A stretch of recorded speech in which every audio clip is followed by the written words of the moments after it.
కట్టడంలో ఎక్కడికి వస్తుంది ఎందుకు క్రైస్తవ నీకు మళ్ళీ ఏమన్నారు ఎంత దూరానికి ఎక్కడ చేస్తాం ఈ నిర్దిష్ట ప్రదేశం ఎక్కడ దొరుకుతుంది ఎదురుకి ఎంత టైం పడుతుంది అనేది ఆలోచిస్తాం అక్కడ ఒక పిల్లవాడు నాడు ఆపించింది 5 రొట్టెలు 2 చేపలు వాడేమంటున్నాడు తెలుసు నేర్పించి నా పడిపెట్టింది కానీ అది యేసయ్య చేతిలో పెట్టి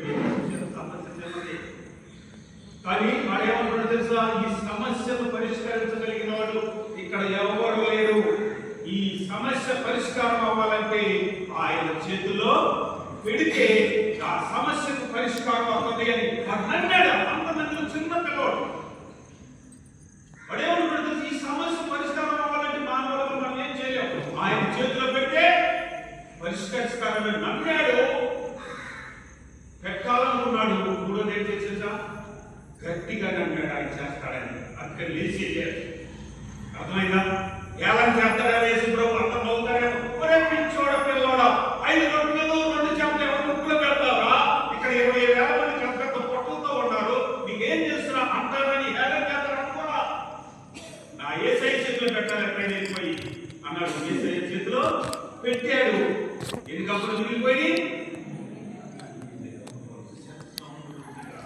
ఈ సమస్య వచ్చినప్పుడు బాధ వచ్చినప్పుడు బాధ లేనోడు చేసేటప్పుడు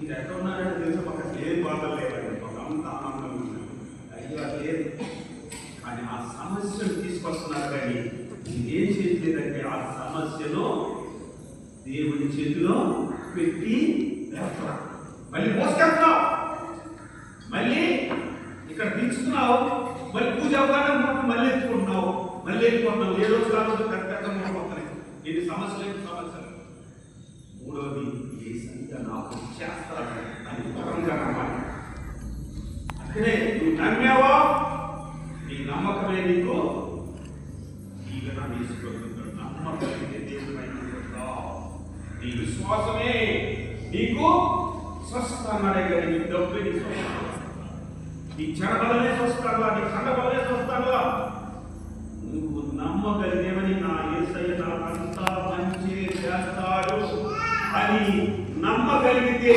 నీ ఒట్టి చేతులతో నువ్వెవరో సబ్జెక్ట్ కంట్రోల్ సబ్జెక్ట్ కట్టుకోవడం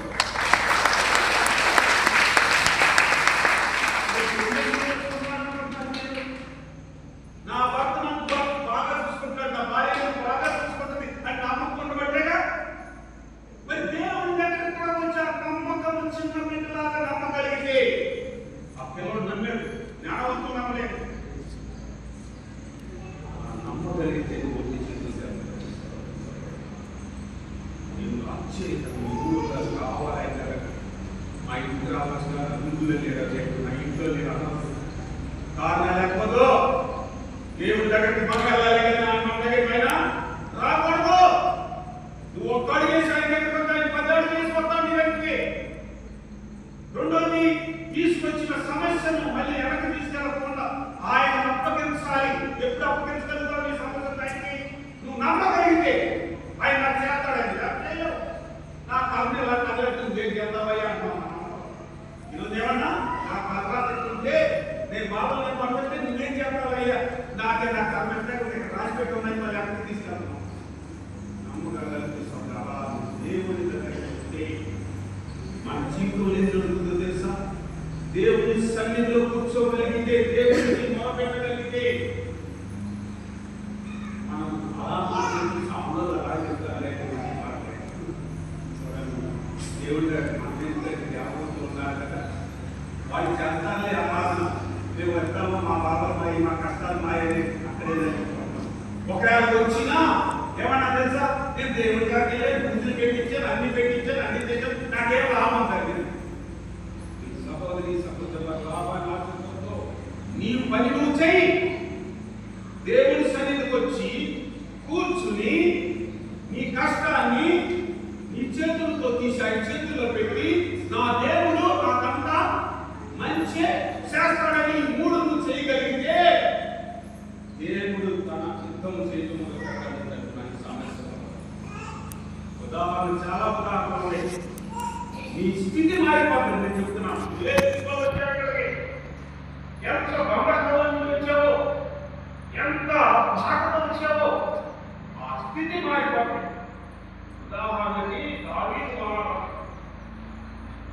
నేను చెప్తున్నాను, ఆయన చిన్న పిల్లవాడుగా ఉన్నప్పుడు నిరాకరణ, చిన్న చూపు చూశాడు. ఎవరో కంటే సమయ ప్రవర్తన కొడుకులో ఒకటి తీసుకురారంటే అందరం తీసుకొచ్చాడు. గుడ్డోడు తీసుకురా అంటే వీడు పనికి రాడు నమ్ముతున్నాడు. రెండోది, ఒక కొడుకు కంటే ఇంకో కొడుకు గొప్పే కాదు, నీ కడుపులో పుట్టి వచ్చినాడే.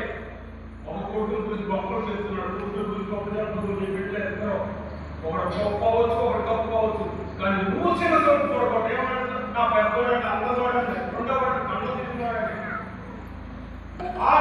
అయినా దేవుడు తిరుగుకోవాలా, అయినా దేవుడు తిరుగుకోవాలా. సామీయ ప్రభుత్వం ఆశ్చర్యపోతాడు. ఇదేంటి దేవుడు పంపించాడు ఇక్కడ తెలుసుకోమన్నాడు, ఎవరు కాదంటాడు. వీళ్ళందరిలో నేను నవ్వు పాలైపోతున్నాను, ఆ ప్రొఫెసీ తప్పుతుందేమో అని అనుకుని అయ్యే దేవుడు ఆలోచన ఇంకా తెలుసుకున్నారా అవునాడు ఎందుకు పడుతున్నాడు. విలువ అర్హతలేదు, పుట్టుకోడు, పక్కోడు, రాజుగా కూర్చునే అర్హత ఒక్కటి లేదానికి. కానీ ఒక్క అర్హత ఉంది, దాని లేదు తెలుసా? చిన్న గిటార్ కొనుక్కుని అరణ్యానికి పోయి ఆయనకున్న అర్హత ఏంటి తెలుసా? శారీరకంగా ఏ అర్హత లేదు, కానీ ఉన్న అర్హత ఏంటి తెలుసా? ఆ గిటార్ కొనుక్కుని 79 కీర్తనల ద్వారా గొర్రెలను వదిలిపెట్టేసేసి దేవుడి సన్నిధిలో రాయి కూర్చుని దేవుని చూపిస్తూ ఉండేవాడు. 79 కీర్తనలు రాశాడు. అన్ని కూడా చూపిస్తూ ఉండేవాడు. అర్థమైనా? చూపిస్తూనే ఉండేవాడు దేవుడిని. మరి గొర్రెలేమయ్యాయి? అరణ్యంలో ఒక గొర్రె కూడా పోవాలి. దావీదు దేవుని పని చేస్తుంటే దావీదు పని దేవుడు చేశాడు. ఒక గొర్రె పోలా చూపిస్తుంటే దేవుడే చేశాడు తెలుసా? సంతోషంగా ఉంది. దావీదు నన్ను చూపిస్తున్న వల్ల ఎవరు చేశాడు తెలుసా? ఎత్తిన చేయి పట్టుకుని ఎక్కడ లేపాడో తెలుసా? ఇశ్రాయేలు దేశానికే రాజుగా తీర్చాడు. అందరూ నోళ్ళు ఎవరైతే నవ్వారో, ఎవరైతే హేళన చేశారో, ఎందుకు పనికిరాడన్నారో పాపంలో పూజగా దావీదు గారు చేసేవాడు కాదు. మల్లయ్య మనం ఒకడు కొట్టుకోడు, ఇద్దరు కొట్టుకోడు. కానీ ఎవరితో కొట్టించాడు? దేవుడితో కొట్టించాడంటే పట్టుకుని చెయ్యి లేపి ఎక్కడ లేపి చేస్తే దావీదుని ఇశ్రాయేలు దేశానికి ఎందుకు పనికిరాడన్న తర్వాత కొట్టించాడు. చూసారా? దావీదులో ఉన్న గొప్పతనం ఏంటి తెలుసా? పేదవాడుగా ఉన్నప్పుడు దేవుని ఎలా ఆశ్రయించాడో, దేవుని సృష్టించాడు, తన కష్టంలో సృష్టించాడు, బాధలో సృష్టించాడు, సమస్యలు సృష్టించాడు. సృష్టిస్తూనే ఉన్నాడు దేవుడు. అంతేగాని దేవుడి జీవితం పెట్ట ధనవంతుడైనాక కూడా మనం ఈరోజు నానాపురాలు చెప్పాలి. పాదకంలో ఉన్నప్పుడు ఒళ్ళు కోళ్ళు వచ్చారు. ఈ రోజు రూపాయి కలిగేటప్పటికీ దేవుడు గుర్తు రాట్లా. నా కడుపా దేవుడా అంటున్నాడు, నా ముందా దేవుడా అంటున్నాడు. నిజంగా చెప్తున్నాను, దావీదులో నేర్చుకోండి, దీవించబడాలి. ఆయన పేదవాడు ఉన్నప్పుడు దేవుడు మహిమచ్చి ఎలా సృష్టించాడో, రాజు అయినట్టు కూడా సింహాసనం కూర్చుని తలముఖమైన సమస్యలతో ఉంది. సమయం లేకపోయినా మన సమయం లేదా కాదు, లేకపోతే చిన్న సమస్య తెలుసా? సింహాసనం కూర్చున్నాడు వాడు వెంటనే సింహాసనం దిగేసేవాడు. దిగేసి మొదటి ఏం చేశాడు తెలుసా? కొత్త వస్త్రాలు తీసేసేవాడు, బంగారం తీసేసేవాడు. కూర్చోడు వీటిని చూసుకుని దేవుడిని మైమర్చిగా చూపించలేమో. వీటిని చూసి ఈ బంగారాన్ని చూపించిన ఆయన ఇచ్చాడు. వాటిని చూసుకుని ఇతరులు ఏమనుకుంటారు? ఈ పట్టు వస్త్రాలతో చూపిస్తే ఏమో నలిగిపోతే ఏమన్నా అనుకోకుండా ఆటంకం ఏమన్నా తీసేసి నార వస్త్రాలు చూసి మందస్సము వస్త్రంటే ఒక సామాన్య మానవుడుగా నాట్యం చేస్తున్నాడు రాజు అయింది. చూసారా? రాజు అయింది డబ్బు కలిగిన వాడే, ధనం కలిగిన వాడే, అధికారం కలిగిన వాడే, రాజ్యంతో తన చేతిలో ఉన్నవాడు ఒక సామాన్య వాడు దాడి చేస్తున్నాడు. ఆయన ఎంతగా ప్రేమించినది కాదు. భార్య సౌందర్యం చూసి భర్త మీరు కూడా చూడండి, భార్య ఆ చేసిన పొరపాటు మీరు కూడా చేయకూడదు. మీకు ఇష్టం లేకుండా హేళన చేయకూడదు. ఏం చేసి తెలుసా? ఇంటి పైకప్పు నుండి చూసింది భర్త నాట్యం చేస్తున్నాడు. ఏం చేయాలి? అమ్మో నా భర్త దేవుడి దగ్గరికి వెళ్తున్నాడు, నేను కూడా వెళ్ళాలి అనాలా లేదా?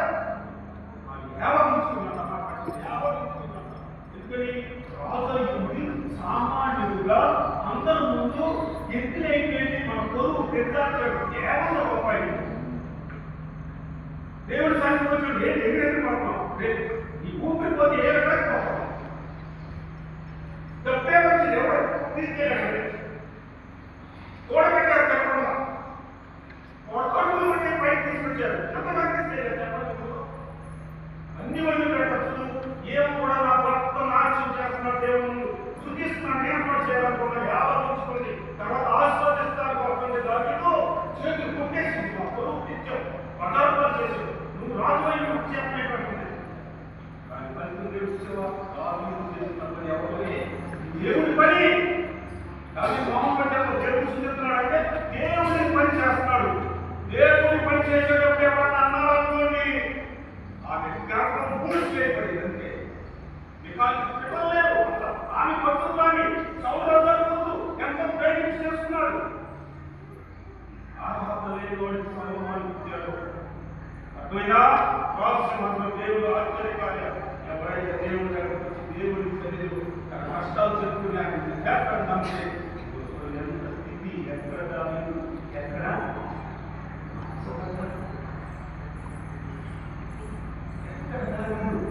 మానవులకి అది అసాధ్యం నిజంగా సహోదరులారా అది చేయాలి చూడండి ఆయన స్థితి మారిపోయింది దావీదు స్థితి మారిపోయింది ఎన్నో యుద్ధాలు చేశాడు ఎక్కడ అపజయం అనేది లేదు అందుకే దేవుడు అన్నాడు దావీదు ఎలా చూడాల్సిన దేవుడు కళ్యాణుడు నా హృదయేశ్వరుడు అప్ప దావీదు గురించి ఎంత సాధ్యం ఎవరన్నా దేవుడి మనస్సును స్వరూపంగా ముందే చెప్తాను మానవరా నీతో రేపు మరణించిన తర్వాత ఇక్కడ ఖచ్చితంగా వచ్చే తెలుసా దేవుడి కృపకు తోడైతే ఆ కృప నీతో వస్తుంది ఇక మిగతా ఫీలింగ్లు మనుషులు నువ్వు అనుకున్నావు ఏది రావు మురిచిపోతావు నీ బట్టలు పండి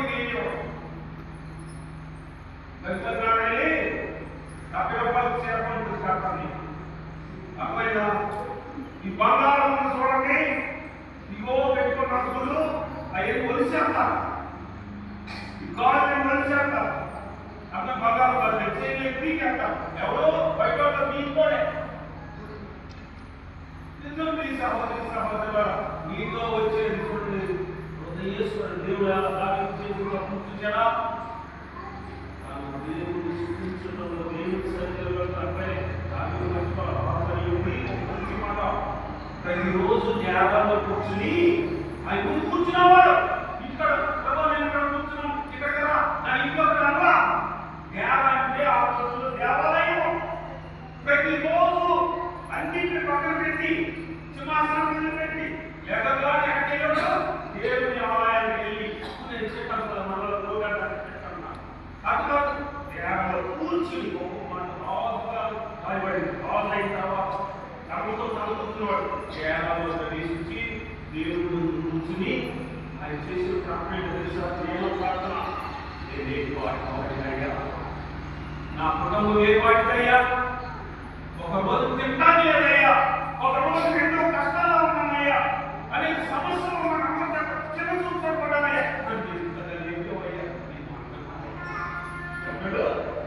దేవుడి వందనాలు చెప్తే ఈవిగా Praise the Lord. Praise the Lord. Praise the Lord. Praise the Lord. Praise the Lord.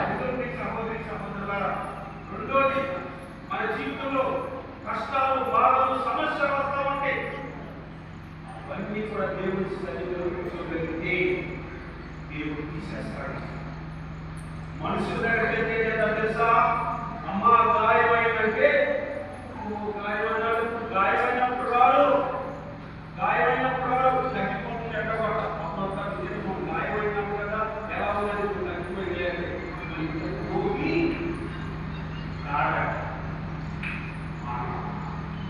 తగ్గిపోయిందా మన దేవుడు అలాగా కార్యానికి ముందు ఆయన దగ్గర కావాలి నీ కష్టాలు ఆయన చేతుల్లో పెట్టాలి నమ్మ చేస్తారు మంచి చేస్తాడని పూర్తి చేయగలరు. చూడండి, ఒక నెప్పుడు దేశం మన దేశంలో చూడండి, ఒక ఆజ్ఞ పరిపాలించాడు. నేనే రాజుని, నేనే దేవుడిని, నా రాజ్యంలో ఉన్న వాళ్ళందరూ నాకు మొక్కాలి. ఇక మిగతా యూదులు కూడా బానిసలో ఉన్నారట.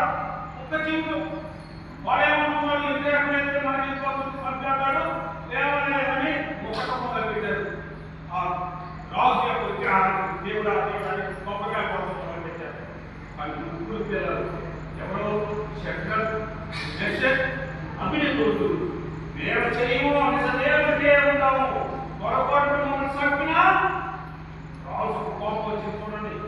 రాజు కోపం వచ్చి బాగా అగ్ని పెట్టండి, సంస్థలో 7 వ్యక్తులు పెట్టండి, ఇలా తీసుకెళ్ళి అగ్నిలో పడేయండి, కలుగుతాను రెండవ చేయకుండా అక్కడ మంచిగా దేవాలయంలో తీసుకెళ్ళిన మనుషులు నల్లులా మారిపోయారు. నల్లులాగా మారిపోయారు. కానీ వీళ్ళు బాగున్నారు. వాడు అక్కడ ఏం చేయాలి తెలుసా? నిజాయితీగా ఉన్నాను, నిజాయితీగా మాట్లాడడానికి నీకు అర్థించావా? మాకు ప్రత్యక్షం అయ్యావయ్యా, నీ కోసం నిలబడ్డామయ్యా, నువ్వేం చేద్దామయ్యా అని దేవుడిని దూషించరా, రాజు దూషించరా, ఇంకొకటి దూషించరా. కానీ వాడు ఏం చేశారు తెలుసా? ఆ అగ్ని గుండంలో దేవుడిని శుద్ధిస్తున్నారంట. అసలు బతకడమే కష్టం, దేవుడిని శుద్ధిస్తున్నాడు. రాజు ఏంటి శుద్ధిస్తున్నారు? రాజు శుద్ధే. ఎంతమంది ఉన్నారా? 4. ఇదేంటి రాజుగారు ఆశ్చర్యపోయాడు. ఇదేంటి మన ముగ్గురేసి కలుగుతున్నారు. ఆ 4వ వ్యక్తి ఎక్కడున్నాడు? దేవుడికి కష్టంలో కూడా విమర్శించుకోకుండా, తప్పు పట్టుకోకుండా, ఇంకొకరు పేరు చెడగొట్టుకోకుండా ఎప్పుడైతే వాడు దేవుడిని శుద్ధిస్తున్నాడో వాడి మధ్యలో వచ్చారు. సింహాసనం మీద చెట్లకు ఈ దేవుడు దేవుడు అయ్యారు శాస్త్రించారు.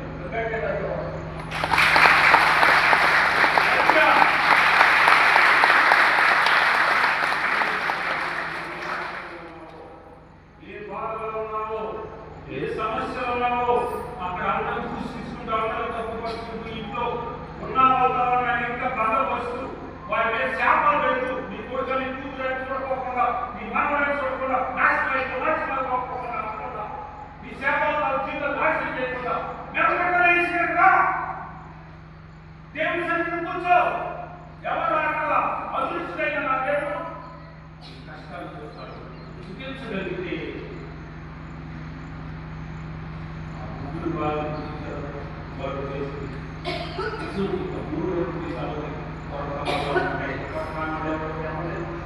మా కష్టపడలేదు వారు వచ్చినప్పుడు ఆ కొరతను తీసుకొని దేవుడు ఈ కొరతను ఆయన చేస్తాడని నమ్మకం. చూడండి, అమ్మ బిడ్డలు లేవు, ఏం చేస్తారు? అందరూ తెలుస్తున్నారు, చేస్తారు, నవ్వుతున్నారు. నీ మొహం నీ బిడ్డలు లేవు, నువ్వు బిడ్డలు లేవంటే నువ్వు పాపం చేసి ఉంటావే. ఆ పాపాన్ని కొట్టిందానంటే ఒక్కరిని దూషించినట్టున్నా, ఒకరిని వ్యతిరేకంగా మాట్లాడిందా? అందరూ చెప్పండి ఎవరితో చెప్పాలో ఆయన చెప్పి బయట వచ్చి చెప్తా. కానీ ఒక రోజు చేశాడు, ఒక సంవత్సరం చేసింది, దేవుడు పొరపెట్టి ఫలించరా. మనమైతే 10 రోజులు ఉండిపోతాం, కాబట్టి ఇక్కడ కట్టుకోండి, ఇక్కడ కట్టుకోండి, ఎక్కడో చెప్తాడే అర్థం తీసుకోవడం చేస్తాం. అర్థమైనా వెంటనే ఆమె నువ్వు చేతగానే దేవుడు చేయలేని దేవుడైతే నీకు వదిలిపెట్టిపోయి ఉన్నాయా. కానీ నువ్వు చేసే దేవుడికి వచ్చింది దేవుడి సన్నిధిలో కాకుండా ఆయన కందాలైతే కాకుండా ఊళ్ళో కూర్చొని దేవుడి దగ్గరకు వచ్చింది. రెండో తన సమస్యను ఆయన చేతిలో పెట్టింది. ఇక మూడోది, అయ్యా 1 సంవత్సరం చేయబడి 2 సంవత్సరాలు చేయబడినా చేసే దేవుడు ఎప్పుడైనా చేస్తావయ్యా. ఇంకా నువ్వు చేయగలిగిన దేవుడు, చేతగాని దేవుడు కాదు. నువ్వు చేస్తావు, నీ చిత్త ప్రకారం చేయి, నీ సమయం ప్రకారం చేయి, నేను నేర్చుకుంటానని అక్కడ ఉంది. 2వ సంవత్సరంలో నిలబడటమే కాదు, భవిష్యత్ గ్రంథంలో ఆమె పేరు రాయబడింది. ఆమె గర్భంలో ఎలాంటి వాడించాడు తెలుసా? సామ్యూయేలు ప్రవక్త, ఇశ్రాయేలు దేశానికి ప్రవక్తగా నడిపిన గొప్ప వ్యక్తి ఇచ్చాడు. చూసారా, ఆలస్యమైందంటే గొప్ప రావడం. పరిగెట్టొద్దు. నిజం తీసుకోవాలి. దేవుడి యొక్క అందరికీ రావాలంటే చూడండి చెప్తున్నాను. దేవుడి యొక్క కష్ట బాధ సమస్యలు దేవుడి అక్కడ గుళ్ళు వాళ్ళు అక్కడ చెప్పుకునేవాడు ఇంకా ఈ గాయపరుస్తాయి కానీ స్వస్థత రెండోది ఈ సమస్య తీసుకొచ్చి ఈ సమస్య మళ్ళీ తీసుకెళ్ళడం ఆయన చేతిలో ఏ గుణా పడేసాను నేను నమ్ముతున్నాను నీ చేతిలో పెట్టాను మనిషి అంతా